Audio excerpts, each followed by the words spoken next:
ऐ सरजमीने हिंदुस्तान, तेरे उन जान इशारों जाबाजों शहीदों और मुहाफिजों को सलाम है, सलाम है, सलाम है, जिन्होंने अपनी बहादुरी की कलम से फतह की एक और बेमिसाल तारीख लिख दी।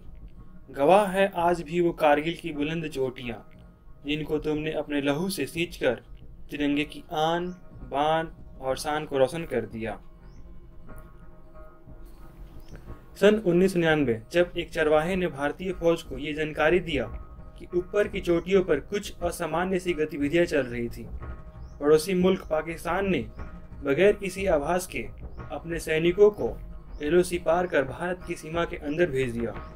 पाकिस्तान के जनरल परवेज मुशर्रफ जनरल का सीधा और साफ प्लान था, सर्दियों के चरम पर प्रशिक्षित कमांडो को जिहादी जामा ओढ़ाकर भारत की सरहद को पार भेजना, वहां पोस्ट और बंकर पर कब्जा करके कश्मीर और लद्दाख को जोड़ती कड़ी को तोड़ना, द्रास सेक्टर की मुस्को घाटी, मारकोड़ा रीच लाइन, कारगिल के आसपास काक्सा, बटालिक सेक्टर, चोर बाटला सेक्टर और सियाचिन के दक्षिण में तुर्तुक पर पाकिस्तान फौज ने धोखे से अपना कब्जा जमा लिया था।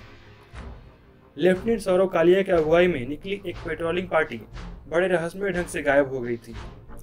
इनको वहां पर मुआयना करने के लिए भेजा गया था। जब चरवाहे ने इंफॉर्मेशन दिया था, उसके बाद इनको काटी गई थी। कुछ दिनों के बाद इनका छत विक्षत शरीर पाकिस्तानी सेना ने सौंपा। जिस निर्दयता से इनकी शरीर पर हमला किया गया था, ये करतूत पाकिस्तानी फौजियों की चेष्टा थी। फरवरी के अंदर तत्कालीन प्राइम मिनिस्टर अटल बिहारी वाजपेयी साहब, उन्होंने लाहौर बस यात्रा किया था। किसी को भी ऐसी घटना होने का अंदेशा ही नहीं था। हिंदुस्तान पाकिस्तान के साथ एक सौहार्दपूर्ण वातावरण, एक इंसानियत को जिंदा रखने वाला वातावरण बनाता जा रहा था। सभी को लग रहा था इतना मैत्रीपूर्ण संबंध बन रहा है तो हम बहुत उन्नति करेंगे, तरक्की करेंगे, क्योंकि जब इंसानियत जुड़ेगी तो ताकत बनेगी और जो ताकत के साथ आगे बढ़ेगी। दोनों देशों के बीच जो पाकिस्तान के हुक्मरान ये नहीं चाहते थे कि हिंदुस्तान और पाकिस्तान दोनों के बीच में एक इंसानियत जिंदा रहे, वो इंसानियत को दफन करना चाहते थे। उन्होंने उसी मैत्रीपूर्ण वातावरण के अंदर एक षड्यंत्र रच दिया। कारगिल की जो तमाम चौकियाँ थी, यहाँ पर हिंदुस्तान की चौकियाँ हुआ करती थी, उनके ऊपर अपना कब्जा जमा लिया। भारत और पाकिस्तान के बीच में एक समझौता के तहत ये नियम बनाया गया था कि ये जो इतनी ऊंची दुर्गम पहाड़ियाँ हैं, जहाँ पर जीवन यापन करना बहुत मुश्किल होता है, वहाँ पर विंटर के समय में तो और बहुत मुश्किल होती है, और दोनों के तरफ की सेनाएं अपनी अपनी बेस कैंप में आ जाया करेंगी। तो हमारी सेना, भारतीय सेना, एक अनुशासन प्रिय सेना है, हिंदुस्तान की एक वेल डिसिप्लिन सेना। तो उसी के हिसाब से हमारी सेना बेस कैंप में आ गई थी। लेकिन उनके अंदर तो कुछ दूसरा ही था। उन्होंने जाकर के हमारे पूरे पोस्ट को कैप्चर कर लिया गया। तत्कालीन पीएम पड़ोसी देशों के साथ शांति और सद्भावना में विश्वास रखते थे।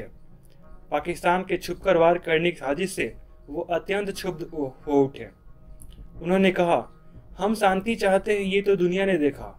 अब दुनिया ये देखेगी कि हम शांति की रक्षा के लिए और अपनी शक्ति के प्रदर्शन कर सकते हैं। लड़ाई के परिणाम के बारे में भी हमें कोई संदेह नहीं है। हमारी विजय निश्चित है और हम विजय होकर दिखाएंगे। ये चंद लाइन उनके द्वारा कहे गए थे। उन्होंने देश की तीनों सेनाओं को बगैर एक पल गंवाए दुश्मन की गोली का जवाब गोलों से देने का आदेश दिया। तत्कालीन chief of army staff general BP Malik के नेतृत्व में लड़ी गई कारगिल की जंग अपने आप में सैनिक रणनीतिक और साहस का एक उदाहरण है। इंडियन आर्मी ने 8 मई को ऑपरेशन विजय लॉन्च किया और ये 26 जुलाई तक चला। इंडियन नेवी भी सक्रिय हो उठी। वाइस एडमिरल माधवेंद्र सिंह की अगुवाई में पूर्वी और पश्चिमी बेड़े एकत्रित हुए और ऑपरेशन तलवार लॉन्च किया गया।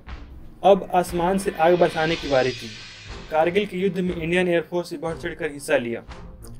ऑन द 25th मई, the cabinet committee on security authorised the Indian air force to mount attacks on the infiltrators without crossing the LOC। हमारी भारतीय वायुसेना, जो कि 26 मई को ऑपरेशन सफ़ेद सागर लॉन्च की। ऑपरेशन सफ़ेद सागर को 3 चरणों में पूरा किया गया। 11 मई से 25 मई तक प्लान बना। सबसे पहले था कि टारगेट को आइडेंटिफाई करना, बंकर कहाँ है, वेपन्स कहाँ है, मेन पोस्ट कौन सी है, सेंटर्स कहाँ है जहाँ से हमला हो सकता है। दूसरा, इनको नेस्तनाबूद करके चुन चुन कर खत्म करने की। तीसरा, रात में भी हमला करना। उस समय इजराइल ने भारत को नाइट विजन टेक्निक दी थी और ये बहुत बड़ा सहायक साबित हुआ था युद्ध क्षेत्र में। अमेरिका ने तो अपना जीपीएस देने तक मना कर दिया था। इस ऑपरेशन में विराज 2000, MiG-23, MiG-27, MiG-21 जगुआर्स को उपयोग में लिया गया। ट्रांसपोर्ट के लिए एवरो, AN-32 एंड IL-76 का यूज किया गया।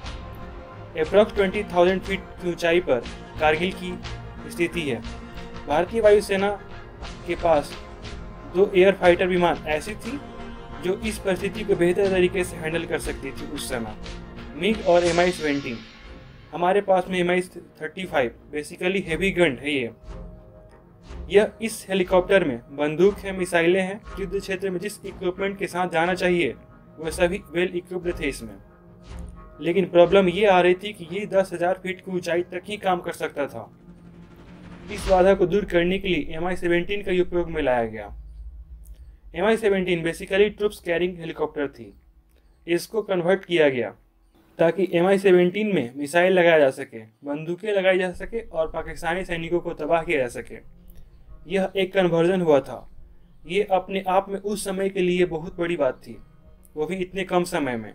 ये 4 UV रॉकेट को ले जा सकता था उस समय, जिसमें S-5NM रॉकेट को लॉन्च किया जा सके। लेकिन मुश्किल कम नहीं थी। कारगिल की टेरेन ऐसी है कि वहाँ पर ऑपरेट करना बहुत मुश्किल है। बंकर बहुत छोटे छोटे, कहाँ से मिसाइल आएगी पता ही नहीं चलता, क्योंकि कभी कभी टारगेट्स इतने छोटे होने की वजह से पता ही नहीं चलता। वैसे पाकिस्तानी सेना के पास में स्ट्रिंगर मिसाइल जो खतरनाक अपने आप में थी। प्लान के हिसाब से इंडियन एयरफोर्स उन सभी पोस्ट पर अटैक करेगी जिस पर दुश्मन के सेना बैठे हुए थे। नीचे से इंडियन आर्मी आगे बढ़ती हुई और ऊपर से एयरफोर्स ने टारगेट पर अपनी जीत की मिसाइल दागते गए। पाक फौज के पास अत्याधुनिक हथियार, ग्रेनेड, मोर्टार, स्टिंगर मिसाइल, जो ये पोर्टेबल मैनमेड मिसाइल थी। ऐसे आप समझिए कि पोर्टेबल मैनुअल मिसाइल जो आप हाथ में पकड़ के किसी भी टारगेट को आप जमीन से मार सकते हैं। It's like rocket launcher. ये सरफेस टू एयर वार करने के लिए बनाई गई थी। ये मिसाइल भारतीय सेना को काफ़ी परेशान किया। 27 मई 1999 के दिन एक मिशन के दौरान फ्लाइट लेफ्टिनेंट के नचिकेता अपनी MiG-27 फाइटर एयरक्राफ्ट से हुंकार भरते हुए दुश्मन की पोस्ट पर हमला कर रहे थे। तभी एक स्ट्रिंगर मिसाइल उनके एयरक्राफ्ट से जा लगी। तब उनका एयरक्राफ्ट क्रैश होने लगा। तभी उन्होंने अपने आप को इजेक्ट कर लिया फाइटर प्लेन से। वहां पर वो नीचे पैराशूट की मदद से नीचे उतर गए। स्क्वाड्रन लीडर अजय आहूजा जो MiG-21 में थे, वो उनको लोकेट करने के लिए काफ़ी नीचे चले गए थे और जैसे ही उन्होंने लोकेट करने की कोशिश की, पाकिस्तानी सोल्जर्स ने उनको पकड़ लिया। पॉइंट प्लान में स्क्वाड्रन लीडर अजय आहूजा को गोली मार दी गई। वो वहीं पर शहीद हो गए। फ्लाइट लेफ्टिनेंट के नचिकेता ने काफ़ी कोशिश की उनसे लड़ने की, पर उनको बंदी बना लिया गया, मतलब कि प्रिजनर ऑफ वार। उसके बाद 8 दिन के बाद कस्टडी में रखने के बाद उनको रिहा कर दिया गया। इधर तोलोलिंग और टाइगर हिल को हमारी सेना ने तो कैप्चर कर लिया था। यहाँ पर भारत के Mi हेलीकॉप्टर्स और मिग विमान एक बहुत बड़ी भूमिका निभाई थी। तोलोलिंग की एक चोटी .5140 तकरीबन 15,000 फीट की ऊंचाई पर थी। ये बहुत ही महत्वपूर्ण था। इसकी वजह यह था तोलोलिंग रेंज पर सबसे ऊंचाई और सामरिक दृष्टि से बहुत महत्वपूर्ण था। इस काम को अंजाम देने के लिए वायुसेना के 129 लुगरा वॉरियर और 152 माइटी आर्मर को लगाया गया। इस ऑपरेशन की जिम्मेवारी वरिष्ठ सियाचिन में कमांड कर चुके विंग कमांडर AK सिन्हा को सौंपी गई। ऑपरेशन बेहद कठिन था। इसमें कई चीज़ों का ध्यान रखना था। मौसम, दुश्मन के बैटल पोजीशनिंग और उनकी एंटी एयरक्राफ्ट गन के साथ साथ स्ट्रिंगर मिसाइल के हमले से खुद को बचाना।